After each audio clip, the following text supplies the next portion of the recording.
Okay, well, let's go ahead and start. We can let folks roll on in. My name is Gabriella Oleki, and I'm so excited to introduce Dr. Marta Rodriguez-Garcia. She is tuning in to teach us and explain a little bit more about the impacts of aging on immunity and susceptibility to HIV in the female genital tract. And I will let her introduce herself more completely, but just formatting wise, as folks think of questions, feel free to drop them into the Q&A or the chat. I'm going to turn off my camera and be monitoring that as we go. And we do have a dedicated Q&A session for the end of the call. So just keep that in mind. That is when we will circle back to answer questions. And yes, I will hand it over to Dr. Rodriguez-Garcia. Thank you. Thank you so much. And thank you very much for the invitation. It's really a pleasure to be here and be able to present the work we do in this forum. I'm an associate professor at Wayne State University. And in my laboratory, we're very interested in studying mucosal immunity. And in particular, we're very interested in HIV infection and sexually transmitted infections. And we want to understand the initial interactions between the virus and the cells that are there in the mucosa. And then learn how, as women age, these responses in the mucosa change and how that changes susceptibility to infections. So today I'm going to present the work we've been doing over the years about what we've learned about the immune system in the female genital tract and the changes that happen with age. So as many of you probably know, there are currently about 38 million people living with HIV around the world. And of those, half of them are women. But in some endemic areas like sub-Saharan Africa, women represent the majority of the people living with HIV. The main mechanism for transmission is sexual contact. So if we want to prevent infection, we need to understand how infection happens in the portal of entry for the virus, which is the female genital tract. New infections happen in all ages, and most of the research is focused on younger women and girls, but new infections happen throughout our lives. And actually, the older populations, 55 and older, are the people who are increasing the most. Even though the number of cases are lower, the trend is going much faster than in the other populations. Probably because people in their 50s and older are not usually targeted for prevention strategies or clinical advice. And all these women acquire HIV through heterosexual contact primarily. So not only do we need to understand how infection happens, but also how immune protection changes throughout our years to be able to protect everyone. So this is the female genital tract. It is composed of different anatomical compartments. And we can differentiate what we call an upper tract, which is generally the uterus and the fallopian tubes. And the internal lining of the uterus is called the endometrium, which is immunologically very active and is the part that will be shed every cycle with the menstrual cycle. This is where pregnancy occurs and where menstruation occurs. The uterus and the uterus will have what we call the cervix, which protrudes into the vagina. And the cervix can also be divided into two compartments, the endocervix, endo means inside, and the ectocervix, which will open to the vagina. So these anatomical compartments have different histology, different composition, and they're all lined by a layer of epithelial cells, which are cells that protect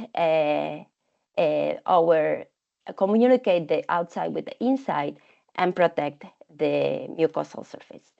So in the endometrium and the endocervix, this part here, we have a single layer of epithelium, which is lining the surface of the mucosa, while in the ectocervix and the vagina, we have a thicker stratified layer of epithelium. And within this environment, we find the immune cells which are present there.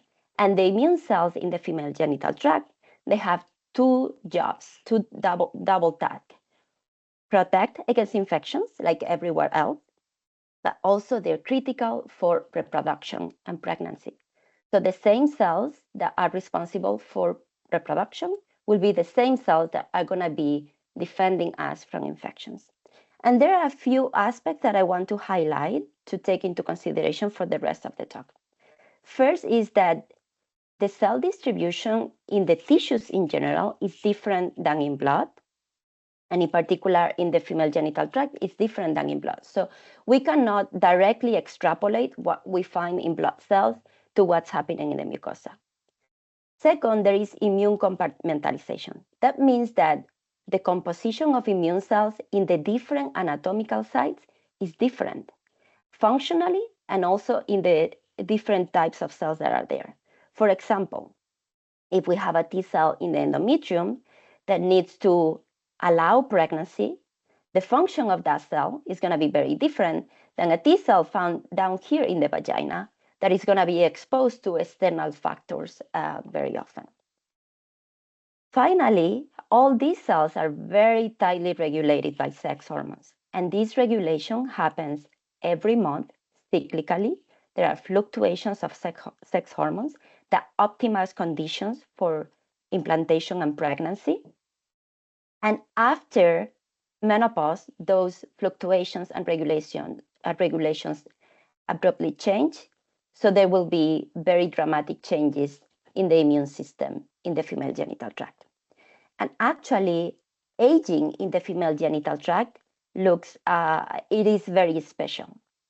So women have years of what we call a premenopausal status. These are years where we have reproductive function, and every month there is a cycle of ovulation and menstruation. And then at some point in our lives, we reach a period of perimenopause and menopause where our periods and menstrual cycle stops. And this can happen in a range of years, normally between 45 and 55 years of age. And after that, we go into a postmenopausal status where reproductive function is no longer there. And this is very unique to the genital mucosa because the main function of the mucosa stops. And that's not true for any other mucosa in the body. If we think about our lungs, of our gut, we still need to eat and we need to breathe throughout our lives, no matter how old we are. But reproduction ends. So the cells that are there and their only purpose is to optimize reproduction, suddenly they don't have that function anymore. So there are going to be dramatic adjustments after menopause. Not only that, but all this is happening throughout our years. There's a progressive process of aging. So in women, we have an overlap of chronological aging and menopause that are going to affect our immune responses. And unique to humans, women are going to be living in this postmenopausal status for half of their life, a third of their life, decades of their lives, which is not reproducible in animal models. So it is very important to study aging and menopause with human samples. So over the years, we've been studying how different immune cells change with age, and we discovered a few interesting things. One of them is that not everything goes down. There's a general assumption that with age, things get, the immune system gets less effective. But what we saw is that in the endometrium in particular, for example, the function of CD8 T cells, which are the cells that protect us against viral infections and tumors, actually goes up. And that makes sense because what's happening is that mechanisms that suppress these cells during reproductive years go down after menopause because these cells will be very bad for pregnancy. So they're suppressed, their function is suppressed, so pregnancy is possible. When that goes away, then their function comes back. So actually, when women reach their menopausal years, their CD8 T cells are more active in the endometrium. But that is not true in other parts of the genital tract. So it's very important to study each cell in its place and different functions to understand how aging is affecting different compartments of the tract. We also know that not only the immune cells, but the tissue itself, the epithelial cells, the fibroblasts, all the cells that are components of that tissue are also aging. And that's going to affect susceptibility to infections because the epithelial cells, they're the barrier that protects us from infections. So it's going to get weaker and it's going to get thinner. And that's going to be an important factor that will contribute to susceptibility. So just for everybody to follow the talk, I'm going to very briefly, very superficially go over the HIV replication cycle. So HIV will enter those cells that express specific markers on their surface. And those markers called receptors will be CD4 and CCR5. And this is for mucosal acquisition. CCR5 is very important. After binding, there's a fusion between the viral membrane and the cell membrane, and the capsid of the virus will come inside the cell. There will be a reverse transcription, and then the genetic material from the virus is integrated into the genetic material from the cell. At that point, that cell is infected. So, and that will happen in a few hours. So if we want to prevent infection, we actually have a small window to do that. We need mechanisms that are already present there in the mucosa before the virus can get all the way into integrating the genomic material into the cell. Because after that, there will be generation of new viruses that can go on and infect new cells. So because in my lab, we study prevention and acquisition, we're very focused on these early events, which happen within minutes to hours of exposure to the virus. So what do we know about how women acquire HIV? So as I've mentioned a few times, in the mucosa, we have the epithelial cells, which create this barrier between the outside and the inside. There is a layer of mucus on top of them, which is also protective. And there are secretions that have antibacterial and antiviral activity that protect our mucosa regularly. Now, as the virus comes in, it's going to find ways to overcome that barrier. One of them is through microtears that happen during sexual contact, and they happen in the majority of women. And also through transcytosis. This is the virus can get inside the epithelial cells and then come out to the other side. And once there, to establish infection, it needs to find cells that support viral replication. And we know from studies from us and others that the primary target cells for HIV in the female genital tract are CD4 T cells, and in the lower tract are a specific type of CD4 T cell called Th17. There's also another option, which is that they can be captured by cells that are called dendritic cells. And these cells are sentinels that patrol the mucosa, and then they have the ability to capture the virus, and they will migrate to the lymphatic tissues and lymph nodes, and then they can carry the virus with them and spread the virus systemically. And a lot of research is invested in understanding this, how infection happens. But actually, there's something I didn't mention, and is that the majority of exposures will not lead to establishment of infection. So this number here is an estimate from different studies of the rate of transmission per sexual act. And it means that, let's take a number in the middle, like 1,000 times. So if a woman is exposed to the virus 1,000 times, one of them, she will get infected. So that means that 999 times, she will not get infected. And that's due to what we call innate immunity or natural protection that is already present in the female genital tract and can prevent the virus from getting to those target cells. And those mechanisms include as I said, the epithelial cells, the mucus, the secretions, but we are also very interested in a cell type called neutrophil. Neutrophils are known to be first responder cells to infections. They're also very important to maintain tissue remodeling. And we know they are present in the female genital tract, and they perform physiological functions like remodeling and cleaning after menstruation. But what the role is in HIV infection is very unknown. So all these factors that I'm talking about, all those are modified throughout the lifespan. And they're going to look different in adolescent girls, in women in the reproductive years, and after menopause. And as women age after menopause, they will keep changing. And a key driver of all these changes are going to be the sex hormones. And they're going to modify the epithelial barrier, the mucus, the secretions, the immune cell distribution, and other factors that I'm not going to talk about, like the microbiome. A few years ago, I wrote a review with Mimi Ghosh, who's also doing very interesting work in this field. So I recommend that if you're interested, you go and check this, because we talk about every single aspect in this table. But for today's talk, I'm going to focus on the immune cells that we study in the lab.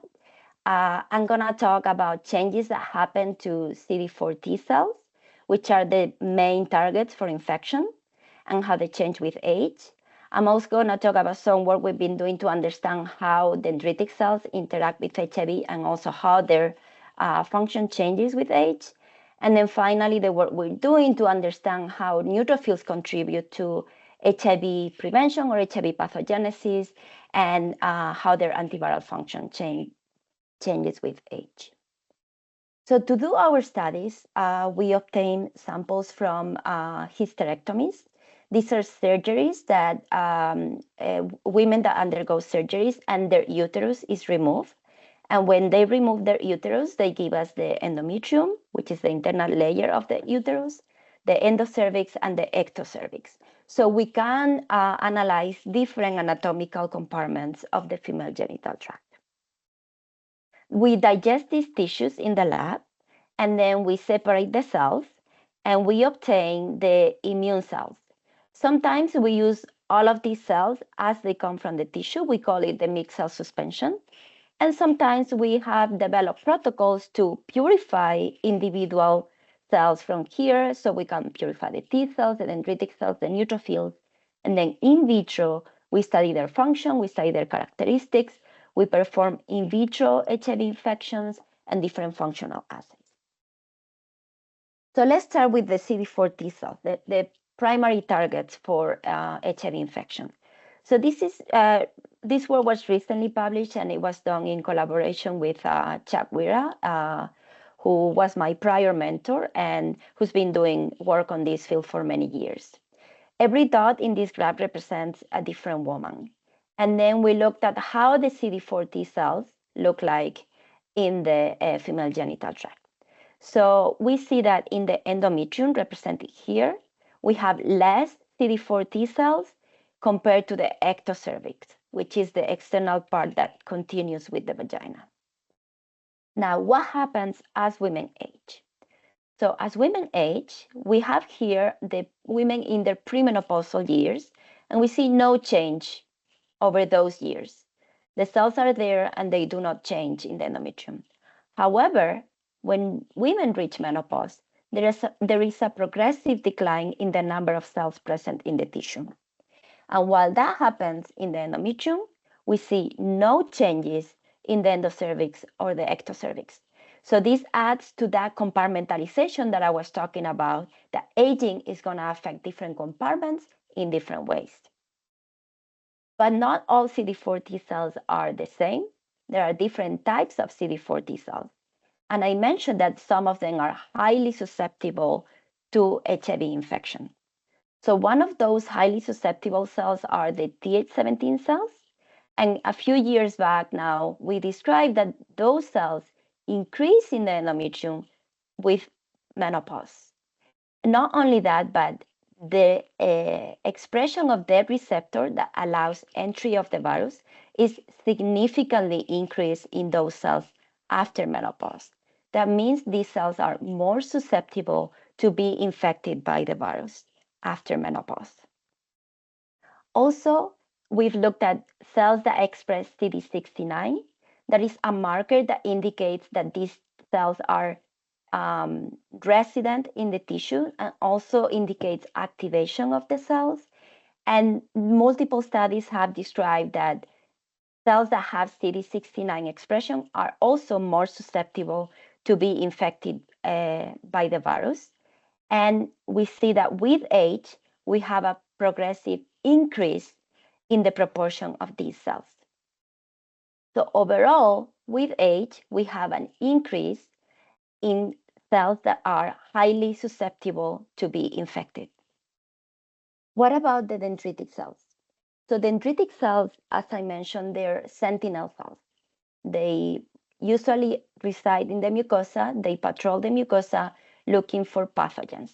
When they find these pathogens, they can process them and they prepare them to present them to the T cells in a process that we call antigen presentation. And during that process, they will produce lots of cytokines, and that will induce a specific proliferation of the T cells. And that proliferation of the T cell is going to be driven by the dendritic cells and the pathogen they encounter. So they induce a specific response. And then these cells are specialized and they can very specifically attack the pathogen that is being presented to them. So what happens with HIV infection? So dendritic cells have the ability to capture HIV.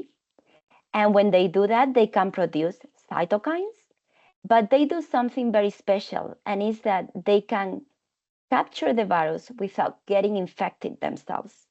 So when they go on to do antigen presentation and induce T cell proliferation, the virus can take advantage of this situation and infect the T cells in a process that we call transinfection. So dendritic cells can play both beneficial roles in the sense of they can be good for preventing infection by secreting cytokines and factors that have antiviral activity. They are also needed to induce a T cell response that will be directive against HIV, but at the same time, they may be carrying the virus and inadvertently infecting the cells that they're presenting antigens to. Most of the work with dendritic cells and HIV is being done with blood dendritic cells and in models of monocyte-derived dendritic cells. But those do not fully represent the complexity of these cells in the tissue, where we know we have many different populations, and they may be doing different things in different aspects of HIV pathogenesis. So we've been studying these cells for years now, and we have some interesting work. One of the findings, the way we study this is we take the mixed cell suspension from the tissue where we have different types of dendritic cells. And then we add in vitro, we add virus, and we have two protocols. One where we add what we call barrel-like particles. These are HIV particles that are labeled with GFP, which is a fluorescent protein. So then we can visualize the virus and the cells that have that virus. And we usually use flow cytometry or microscopy to look at that. And then we also use replication competent HIV, regular HIV that is not fluorescent. And then we study the responses from the dendritic cells in response to the virus. And this is all with primary human cells from the female genital tract. So when we did that, the first thing we wanted to know is, do the cells in the female genital tract capture the virus and can attach the virus to their membrane? And the answer is yes. But very interestingly, we identified that only a specific subset of these cells can do that. Not every dendritic cell can do that. And those cells are cells that express CD14. So if we look at this graph, these little dots here represent all the cells that we're analyzing. In this axis here, we see the virus. And in this axis here, we see the expression of CD14. And here you can see the control where we did not add the virus, and here the condition where we did add virus. So these cells here express CD14, but because we don't have virus here, we cannot see anything. But when we add virus, as you can see, all the cells that grab virus are the ones that express CD14. So we went ahead and we purified those cells. And then we stimulated that in vitro with the virus to see what the responses were. And I want to emphasize that this was only 1 hour after viral exposure. So very, very early events. So pretty much immediately after being exposed to the virus, they produce a large array of cytokines and chemokines. Many of these have antiviral activity. Some of them are important for wound healing and tissue repair. Some of them will induce and attract other cells to come and participate in that antiviral response. Very interesting, there are a few molecules like IL-6, TNF-alpha, or IL-1 beta that did not change with the virus. These are molecules that are part of what we call a classical pro-inflammatory response, and that is generally detrimental for HIV infection because it creates an environment that favors, facilitates infection. So the dendritic cells, at least initially, do not seem to create this pro-inflammatory environment, although they do produce other molecules that can cause cells that eventually could be infected. And very interestingly, we also saw that produce some molecules that we call antimicrobials. So these are secretions that have a broad spectrum antibacterial, antifungal, antiviral activity. And in particular, Elafine and Sleepy, they both have anti-HIV activity, direct anti-HIV activity, and they're also anti-inflammatory. So they're very interesting molecules, but because they could inactivate the virus without inducing this environment that will attract target cells. So what happens with these cells as women age? So as women age, they lose the presence of dendritic cells throughout their tract.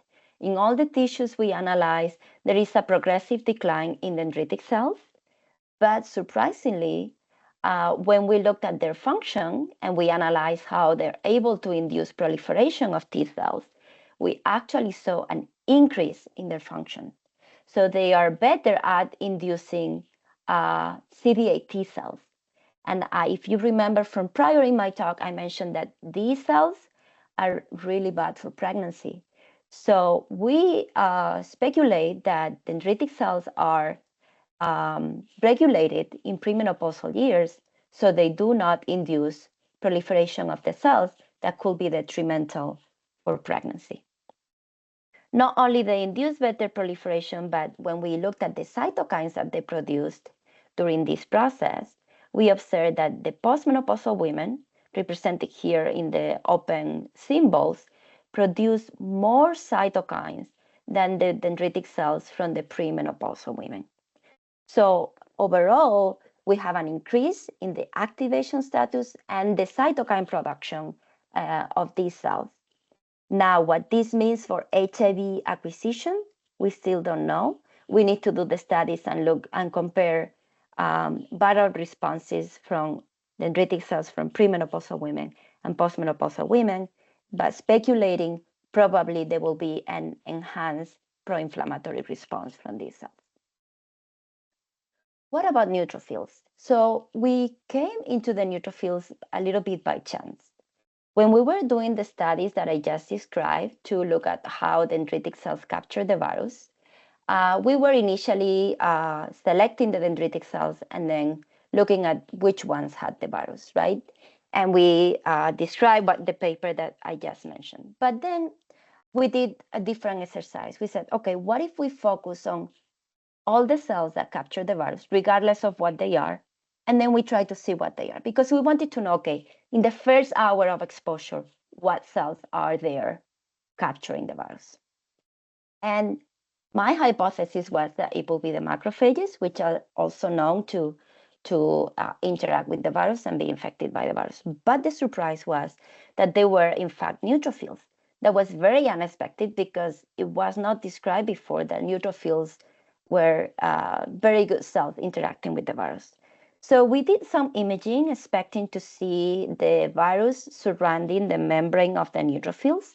But instead, what we saw was these big clouds of viruses. These are thousands of viral particles concentrated.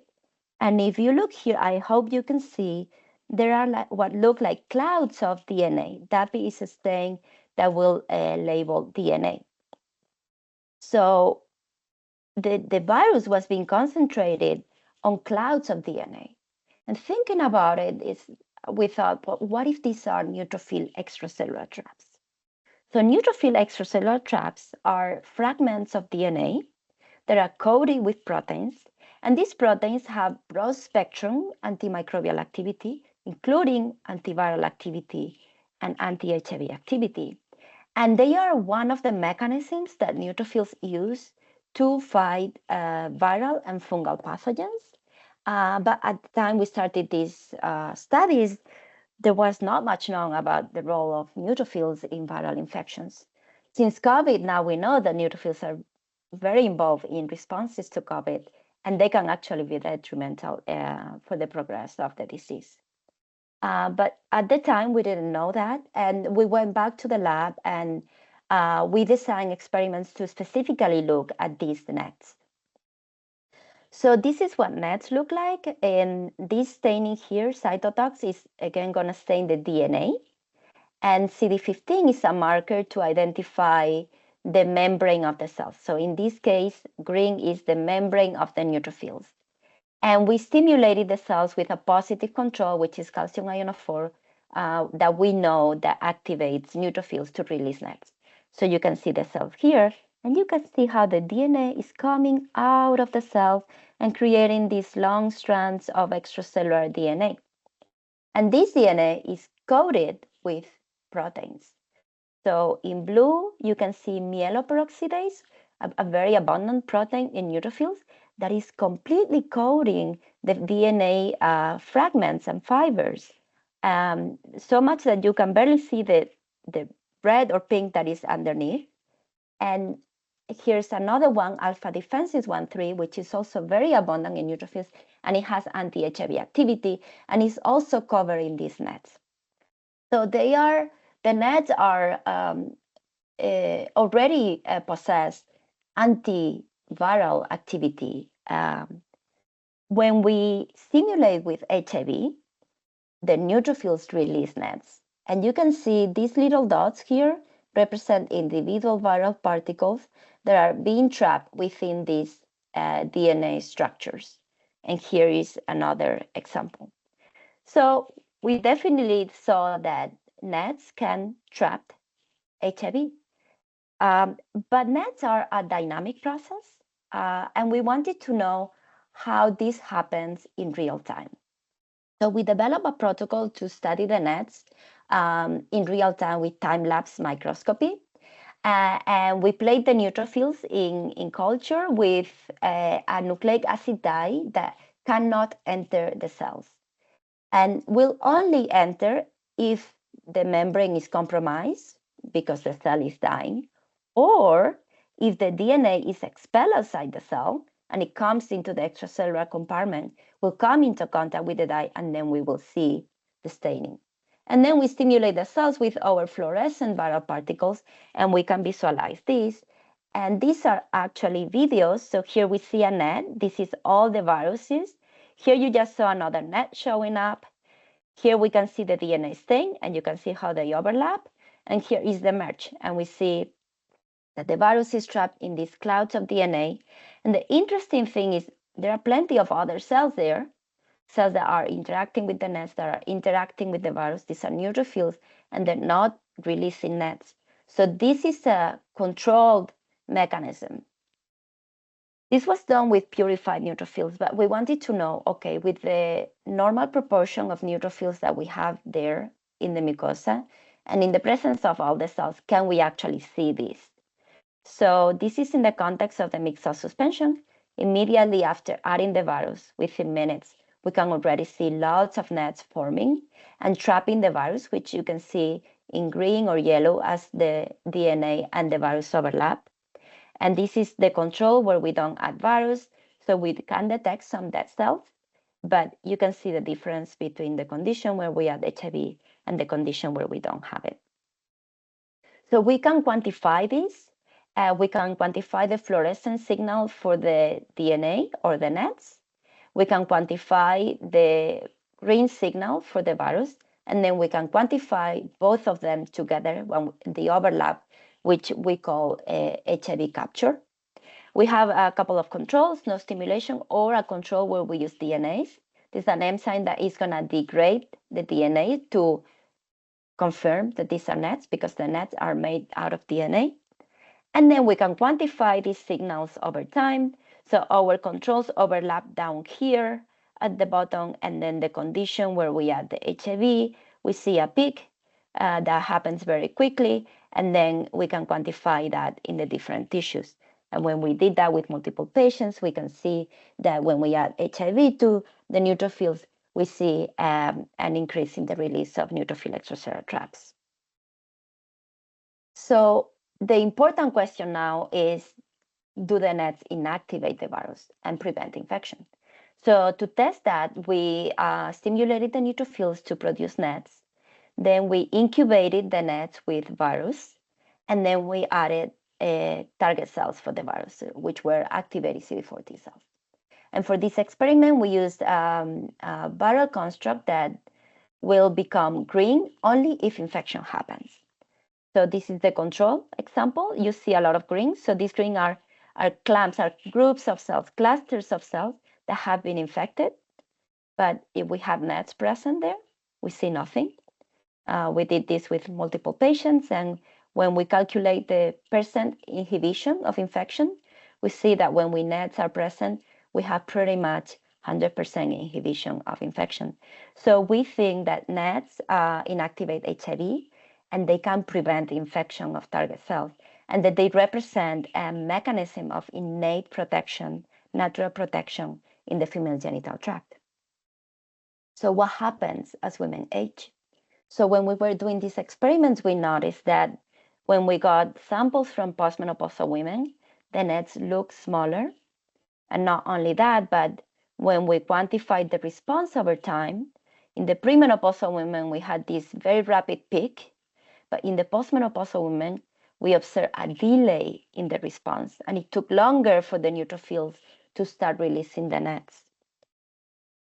And we did that with multiple patients, and we saw that there was a significant decrease in the initial phases of net release. And when we looked over the age, when we did correlations with age, we see that in the premenopausal years, showing here with the black dots, we saw no changes. But as women reach menopause, indicated here in the dotted line, the net release progressively declines. And then we checked to see if this was a general thing or just something specific for genital neutrophils. So we also compared blood neutrophils from women, and we saw the same thing. In the premenopausal years, we see no change. As women reach menopause, we see a progressive significant decline in the release of nets. So because we saw the defect in this initial phase, we thought there was a dysregulation or defect in detection and sensing of the virus. And the way the viruses and pathogens can be sensed by neutrophils and other cells from the innate system is through what we call toll-like receptors. So these receptors recognize patterns in the pathogens that are foreign, that are not us. They recognize foreign versus us. So we know that HIV can be recognized by TLR7/8 that can recognize the viral RNA. And we also know from our work and that of others that if we stimulate this pathway, this receptor, we induce the release of nets by neutrophils. So we thought this was the ideal pathway to test, and we thought that HIV was probably inducing net release by activation of TLR7/8. So to demonstrate that, we used an inhibitor that will block this pathway. So if we are right, when we inhibit that, we should see a decrease in the release of NETs. So these are going to be videos. On this side, you're going to be the virus by itself. On this side, you're going to see the virus, but we have inhibited signaling through this TLR8 pathway. And they're going to start at the same time. So immediately we see the nets forming in the control condition with the regular virus, but it took about an hour or so to see nets start appearing in the other condition. And when we quantified that with multiple patients, we in fact see a significant decrease in net release in the early events of NET. So this receptor seems to be mediating the sensing of the virus. Now we compare the premenopausal women and the postmenopausal women. And we saw that in premenopausal women, this pathway was functioning and we could inhibit it, and then we saw a reduction in the nets. But in the postmenopausal women, it was severely compromised and we could not even bring it down anymore. We think there are alternative pathways also involved, and that's something we are currently investigating in the lab. But the surprise was when we looked at the genital neutrophils, we did see that these pathways remained functional in the postmenopausal women, and it was inhibiting the release of NETs.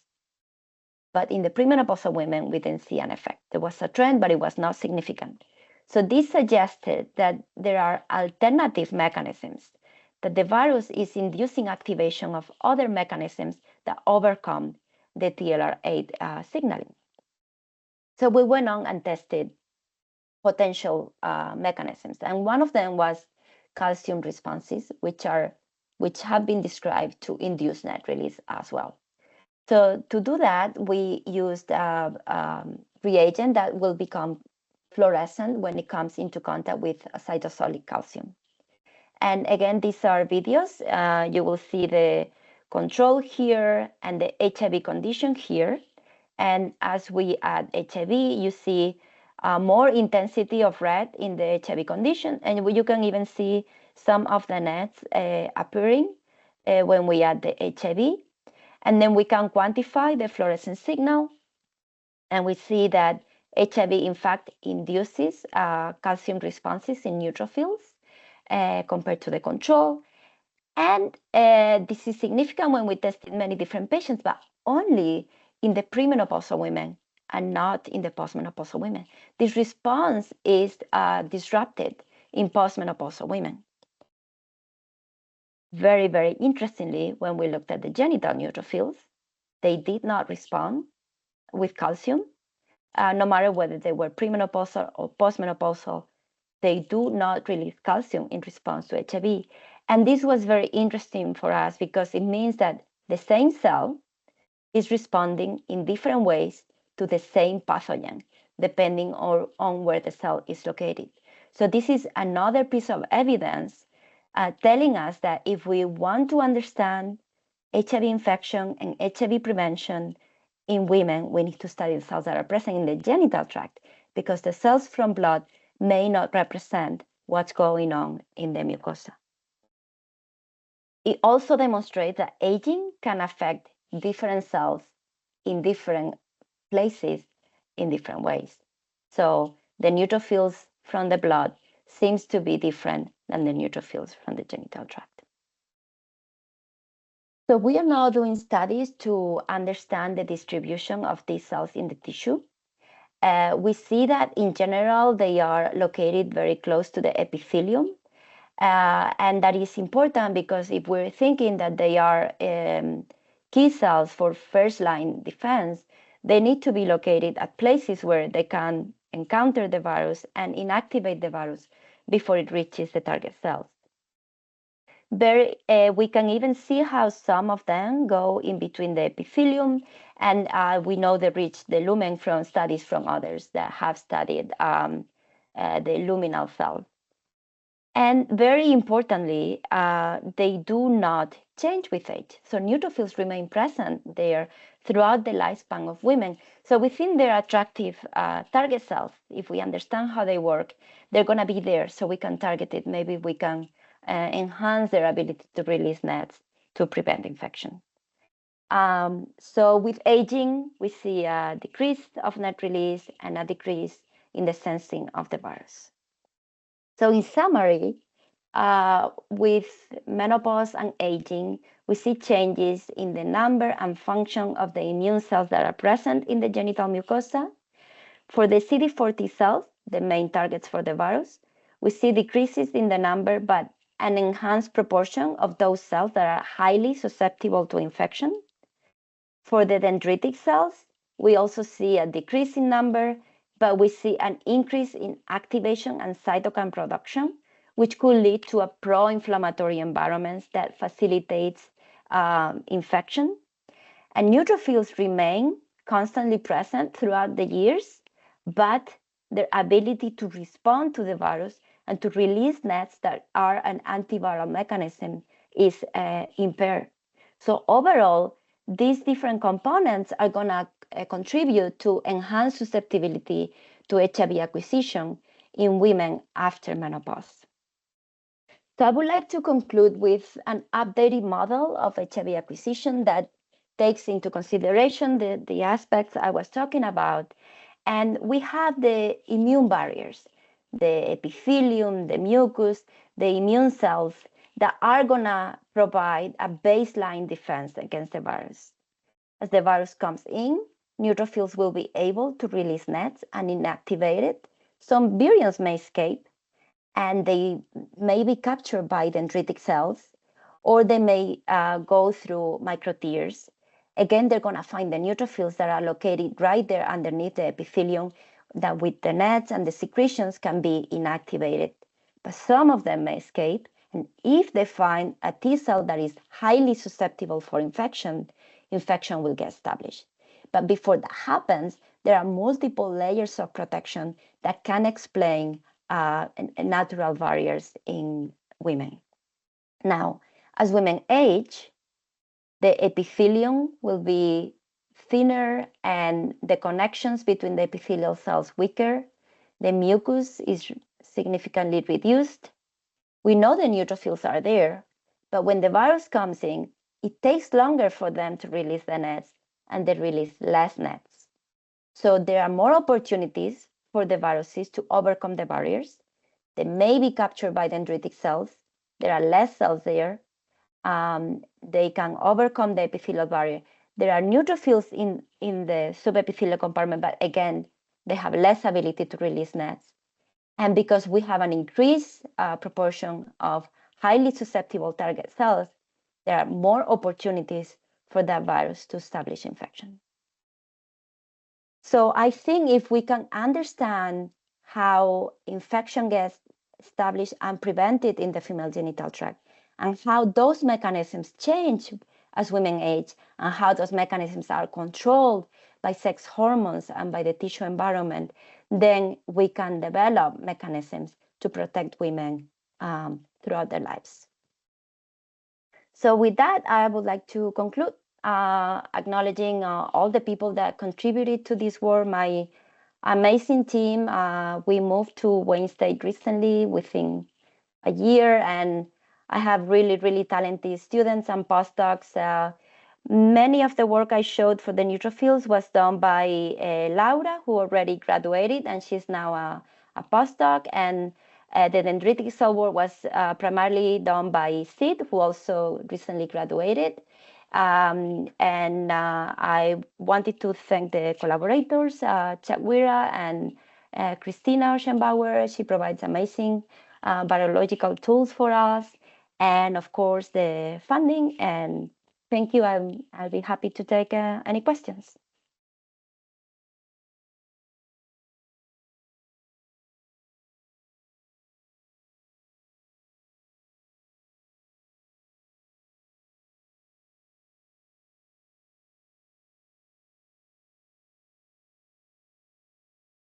Okay. If anyone would like to unmute and ask a question, feel free. Otherwise, feel free to type into the chat or the Q&A. Hello, Marta. Nice to see you. Thank you for a great presentation. As a side note, I did my social work internship in Detroit in the Fisher Building, just down the street from y'all at Wayne State. So nice Nice. to see Detroit represented. Yeah, I just had kind of a broad question for you. Maybe this is the big question that naturally follows from your presentation. But if you are to look at the HIV prevention research agenda that is ongoing, a lot of focus on systemic products, some focus on, vaginal rings and microbicides that would be used in association with the tissues.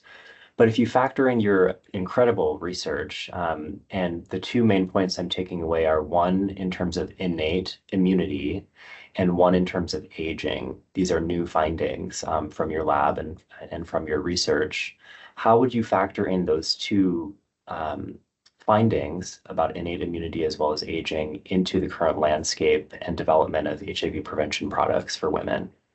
Yeah, I mean, that's an excellent question, right? That's what we want to get a product that works and that works in all situations, because we know some of them work, but then if we have exaggerated inflammation or tissue disruption, or we don't know about aging. I don't know that any of the prevention studies have actually looked at aging. Most of them are done in younger women. So that's a great question. I do not know. I don't think the current products are taking into consideration innate immunity other than the epithelium and making sure that the epithelium is not disrupted, which unfortunately happened in the past many years ago with some products. In general, I think systemic products will not work unless they can reach the female genital tract. And that's also happened with some products that were out there, and they were very effective for men, but they were not working for women because the product was not reaching the female genital tract. So for the product to work, it needs to reach significant concentrations in the female genital tract. And then most of the research focused on studying the T cells. Of course, if the T cells don't get infected, there are less chances of infection, but we have other cells that could be, like the dendritic cells, that could be grabbing the virus and moving it. So I think that the current landscape is not taking into consideration the innate immunity, is not taking into consideration the aging, and I think those are things that should be factored in. Luckily enough, I think there are some injectable products coming out very recently that seem to be very promising. So fingers crossed that those are going to work, but there's still a lot of work to be done. Thank you for the question. Yeah, thank you. We'll see if others have questions too.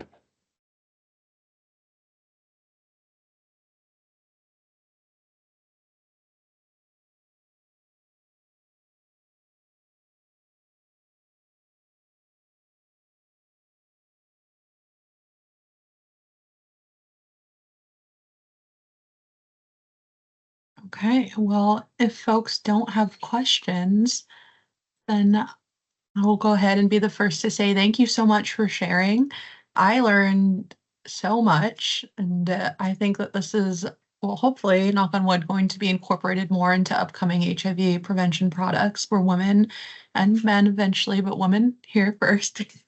And yeah, thank you all so much for attending. These recordings will be made available online via Hank, and that will include the slides. And yes, I hope everyone has a great rest of your day. And thank you again so much, Dr. Rodriguez-Garcia.